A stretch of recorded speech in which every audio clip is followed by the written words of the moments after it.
En mai 2017, Ben Hopkins, membre d'un groupe punk queer, est accusé d'agression sexuelle. 5 jours plus tard, la popularité de ce groupe est réduite au quasi-néant.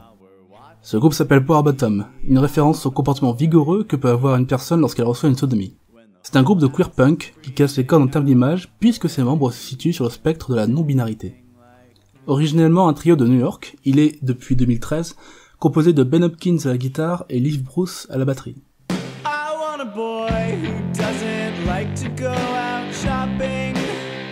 Si l'identité sonore de Power Bottom est typique pour un groupe punk, le groupe se démarque mieux dans son apparence et texte.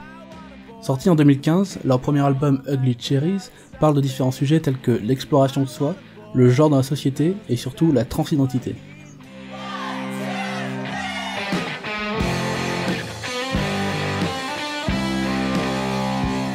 L'album est un succès pour la critique, qui considère le groupe comme frais et original.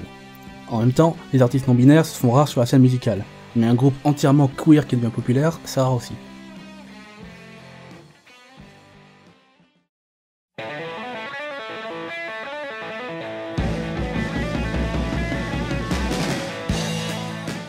Après 2 ans de tournée aux US, un nouvel album allait sortir le 12 mai, Pageant. Cependant, 2 jours avant qu'il sorte, un témoignage anonyme sur Facebook parle de Ben Hopkins. Par le passé, Ben aurait été un prédateur sexuel qui faisait des avances non consenties sur des personnes exclusivement queer. Le message encourage à boycotter la tournée, prévenir les salles de concert sur les comportements du groupe et à ne plus les considérer comme alliés de la communauté LGBT+. Par la suite, d'autres témoignages privés ont surgi, désignant avec plus de détails d'autres cas où Ben a harcelé ou violé des personnes queer.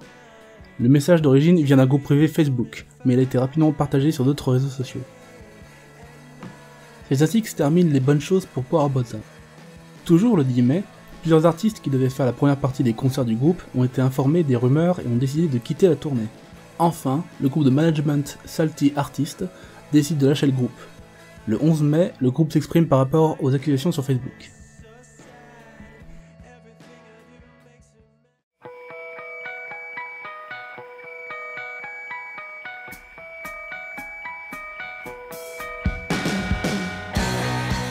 Dans une situation où une personne est accusée de crime ou de délit, il y a 3 cas. 1. La personne nie les accusations, que ce soit dans le but de défendre sa réputation ou de justifier son innocence. 2. La personne assume son acte, dans le but d'avoir une peine minimale ou d'en finir rapidement avec l'affaire. 3. La personne est floue dans ses propos et il est fort probable qu'elle soit coupable. Power Bottom a opté pour la 3e option. Sans répondre oui ou non aux accusations, le groupe a créé une adresse mail afin que toutes les victimes de Ben Hopkins puissent s'exprimer. L'action en soi est honorable, mais elle dissuade de la vérité, d'autant plus qu'elle peut mettre en danger les personnes qui envoient leurs témoignages et donc leurs informations privées par mail. Le jour suivant, une personne ayant connu Ben auparavant s'est exprimée sur le site Jezebel. Elle affirme que le message officiel de Power Bottom est faux, étant donné qu'elle avait déjà prévenu Liv Bruce du comportement de Ben en février 2017, et que rien n'a été fait. D'autres membres de l'équipe de tournée du groupe se sont aussi plaints du silence de Bruce. Le 13 mai, le label Polyvinyl Records décide de lâcher le groupe. Il propose des remboursements à celles et ceux qui ont acheté le dernier album de Power Bottom, et aussi de faire des dons à des associations combattant le viol ainsi que le harcèlement. Par la suite, le label BSM et Father Daughter Recordings font de même, et Power Bottom n'a plus aucun merchandising garanti aux États-Unis ou en Angleterre. Enfin, Off-Broadway Music annonce que toutes les dates de tournée du groupe sont annulées. Le 14 mai, plusieurs salles de concert aux États-Unis confirment l'annulation des dates. Un jour plus tard, des sites de streaming tels que Apple Music, Tidal et Google Play ont retiré la discographie de Power Bottom de leur catalogue. iTunes ainsi qu'Amazon Music ont fait de même, et 2 jours plus tard, Spotify assène le coup de grâce. Le 17 mai, le seul moyen pour une personne américaine d'écouter Power Bottom était d'aller sur le site Bandcamp du groupe, ou alors d'aller sur des sites de streaming moins populaires aux US, comme par exemple Deezer ou Napster. Certaines critiques sont aussi retenues de donner leur avis sur le dernier album de Power Bottom, notamment le célèbre site Pitchfork, dont la journaliste Sasha Geffen écrit « Ce qui était à la base un témoignage sur l'expérience queer est devenu une séquence de chansons vides, de la part d'un groupe dont les sentiments étaient peut-être vides aussi. » 5 jours après les accusations, la réputation du groupe a été anéantie, et le groupe n'a pas réussi à arranger l'affaire.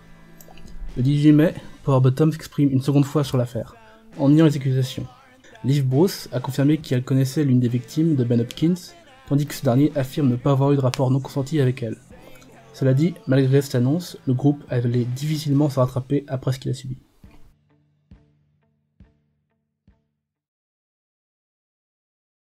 En seulement 5 jours, un jeune duo encensé par la critique a été réduit au silence.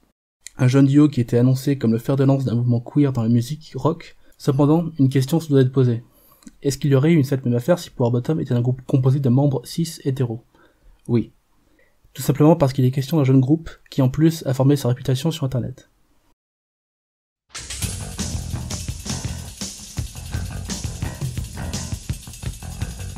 Par le passé, d'autres artistes et groupes ont été accusés de différents crimes et délits, la plupart d'entre eux s'en sortant grâce à une popularité bien bâtie. Le chanteur et rappeur Chris Brown a été arrêté pour violence conjugale envers sa compagne Rihanna, une affaire qui marquera à vie sa carrière mais qui ne l'arrêtera pas. Depuis que l'acte a été commis et médiatisé en 2009, Chris Brown aura sorti 6 albums et assuré 3 tournées. Il reste aussi propriétaire d'un label qu'il a créé. John Lennon a admis dans sa carrière solo qu'il a battu ses 2 compagnes Cynthia et Yoko, mais il reste apprécié du public, principalement grâce à sa précédente carrière au sein des Beatles, ainsi qu'à son engagement pour la paix dans le monde. D'autres cas ont eu lieu par le passé dans la scène musicale, mais un artiste ou un groupe a généralement pu se fier à une réputation bien bâtie pour encaisser la polémique. Dans le cadre de Power Bottom, leur réputation s'est principalement fondée au sein de la communauté LGBT+, ainsi que sur internet. Sans oublier qu'elles ont à peine 4 ans de carrière. Cela dit, la chute du groupe peut autant être habituée à la possible culpabilité de Ben Hopkins qu'à la mauvaise gestion de l'accusation par le groupe. Mais en vérité, le cas de Power Bottom n'était que le précurseur d'une série d'événements où plusieurs artistes voyaient leur carrière se détruire après que des accusations d'agression ou harcèlement sexuel les révèlent au grand jour. Des accusations qui devaient venir de personnes encouragées par l'affaire Weinstein, puisqu'elles ont eu lieu durant le dernier trimestre de 2017.